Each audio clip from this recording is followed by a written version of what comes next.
జగన్ గారి హయాంలో ప్రతిదీ రాజకీయమేనండి. సినిమా టికెట్లు కావచ్చు, సినిమా థియేటర్లు కావచ్చు, సినిమా పరిశ్రమ కావచ్చు.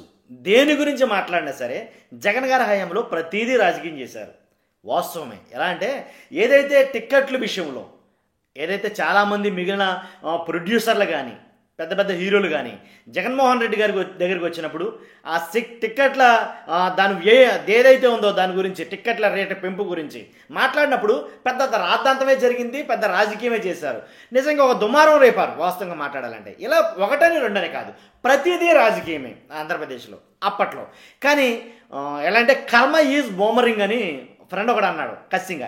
ఈ కర్మ ఈజ్ బూమరింగ్లో తిరిగి మళ్ళీ అదే వస్తుందేమో వాస్తవంగా కూడా. కాబట్టి అదే పరిస్థితి ఆంధ్రప్రదేశ్లో ఈరోజు అంటే ఈ రోజుల్లో ఇప్పుడు నెలకొంది అని అనొచ్చు. ఎలా అంటే మరలా ఏదైతే సినిమాలు మరలా వస్తున్నాయో పెద్ద పెద్ద సినిమాలు, పాన్ ఇండియా సినిమాలు, ఆ సినిమాల గురించి టిక్కెట్ల రేట్ల గురించి వాటి గురించి ఇప్పుడు ప్రభుత్వం తర్జన భర్జన చేస్తుంది. ఎలాగంటే పుష్ప ఏదైతే సినిమా పుష్ప 2 రిలీజ్ అవుతుందో దానికోసం అదనంగా టిక్కెట్ రేటు పెట్టుకుంటాం, మేము టిక్కెట్లు అమ్మాలి, ఎక్కువగా బెనిఫిట్ షోలు వేసుకోవాలి, వీటి గురించి కూడా రాజకీయం నడుస్తుంది.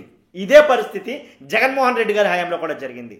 కానీ బీభత్సంగా వైరల్ చేశారు, వాటిని ట్రోల్ చేశారు. ఏంటి టిక్కెట్లతో ఈయనకి పనేంట్రా, సీఎంకి సినిమా టిక్కెట్లతో పనేంట్రా, ఇవే మాటలు కదా. గుర్తుందో లేదో మీకు మరి.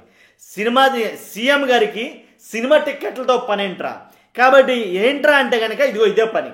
ఇప్పుడు చూడండి ఆంధ్రప్రదేశ్లో 1200 రూపాయలు ఒక్కో టిక్కెట్. మల్టీప్లెక్స్కి వెళ్ళి ఒక సినిమా చూడాలంటే 1200 రూపాయలు. కాబట్టి పిండేస్తారు మన మామూలు కదిగా జనాల దగ్గర నుంచి.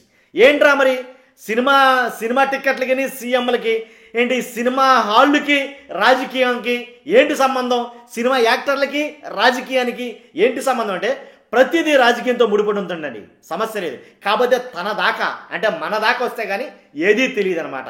కాబట్టి అందుకే అన్నాను, ఏది మనం చేస్తామో మరలా తిరిగి అదే మనకు వస్తుంది. దాన్నే కర్మ ఈజ్ బూమరింగ్ అని ఇప్పుడు హ్యాష్ మరీ పెట్టి వాడుతున్నారు చాలామంది.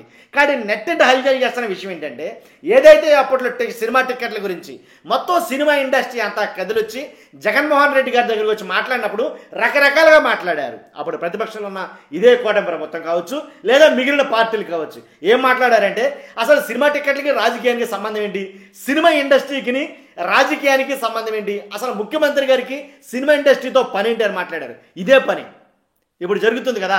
మేము వాళ్ళు ఎన్ని షోలు వేసుకోవాలో మీరే డిసైడ్ చేయాలా, వాళ్ళు ఎంత టిక్కెట్ పెట్టాలో మీరే డిసైడ్ చేయాలా.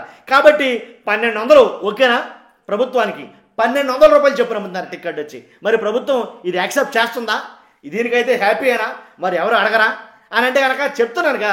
ఒకటి ఏదైతే మనం చేస్తామో తిరిగి అదే వస్తుంది, దాంట్లో ఎలాంటి డౌట్ లేదు. కాబట్టి ఏదైతే ఒక్క సినిమానే కాదు, పుష్ప 2 అనే కాదు, మిగిలిన సినిమా పాన్ ఇండియాలో రిలీజ్ అయ్యే ప్రతి సినిమాలు కూడాను టిక్కెట్ రేటు విపరీతంగా పెంచుతున్నారు. దానికి ప్రభుత్వానికి తెలుసు కూడా బెనిఫిట్ షోలు వేసుకోమంటుంది, ఎక్స్ట్రా షోలు వేసుకోమన్నారు, ఎక్స్ట్రా టిక్కెట్ రేట్లు పెంచుకుని అమ్మన్నారు, తర్వాత గ్రాడ్యువల్గా తగ్గించమని ఒక డేటా అయితే ఇస్తున్నారు. కాబట్టి ఏంట్రా అంటే కనుక అన్నీ తెలిసే జరుగుతాయి, దాంట్లో ఎలాంటి డౌట్ లేదు. తప్పదు, ఇది రాజకీయం అరాజకీయం. కాబట్టి ఖచ్చితంగా ఒప్పుకోవాల్సిందే. కాబట్టి అప్పుడు జరిగితే తప్పు, ఇప్పుడు జరిగితే నిప్పు అంటలేదు. ఎప్పుడైనా తప్పే, దాంట్లో ఎలాంటి డౌట్ లేదు. కాబట్టి ఆయన చేస్తేనేమో చెడ్డ, మనం చేస్తే మంచిని కాదు. కాబట్టి ఖచ్చితంగా ప్రతిదీ కూడా ప్రతి అంశానికి దేనికో దాంతో ముడిపడి ఉంటుంది. రాజకీయం అలా తయారైపోయింది అంటలో ఎలాంటి సందేహం లేదు. ఖచ్చితంగా వ్యవస్థలోనే సమూలంగా మార్పే రావాలి తప్ప 1200 అమ్ముతున్నాడని ఇవ్వాలనుకుంటే కనుక 1600 అమ్మొచ్చు, దాంట్లో ఎలాంటి డౌట్ లేదు.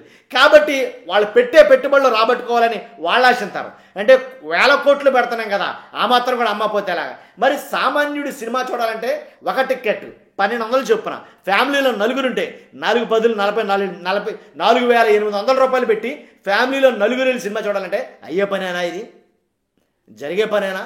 కాబట్టి ఇది కరెక్ట్ అంటారా, ఈ విధానం సరైంది అని అంటారా? విజ్ఞతగా వదిలిపెడుతున్నా. కాబట్టి ఖచ్చితంగా మీ అభిప్రాయం తెలియజేయండి. 100% కొత్త వాళ్ళైతే మన ఛానల్ పక్కగా సబ్స్క్రైబ్ చేయండి. పార్టీ కాదు కానీ ప్రజల సమస్యల మీద మన వీడియోలు ఉంటాయి. కాబట్టి ఫస్ట్ అయితే లైక్ చేయండి, నాకు మోటివేషన్ ఉంటుంది, ఎక్కువ మందికి ఈ వీడియో షేర్ అవుతుంది. Thank you very much.